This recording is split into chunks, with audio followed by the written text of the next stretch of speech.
huyu kijana Museveni anaitwa Muhoozi. Muhoozi amethreaten ati kwenda ku abduct Trump. My friend, Waganda mmefikia mahali ati sasa mko na nguvu mpaka ya kwenda ku abduct Trump. Nani Trump? Mnajidanganya.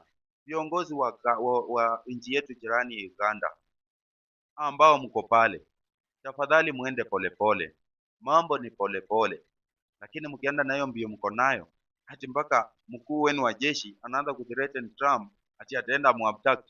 Utaanzia wapi? Utaanzia wapi? Trump akituma tu scout peke yake wa US watakuja na wawamalize.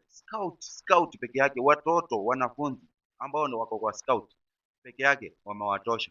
Hata hawezi weka mambo ya US, na hawezi weka mambo ya polisi, na hawezi fikia kwa upande wa jeshi, na hawezi fikia kwa hiyo squad nyingine ya juu.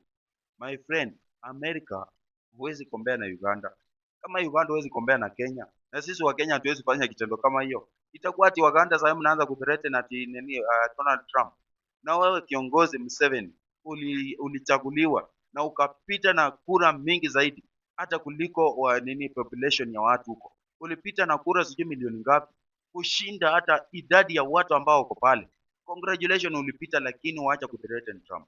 My friend, utaletea nchi ya Uganda shida, na itakuwa shida ambayo ita affect watu wote.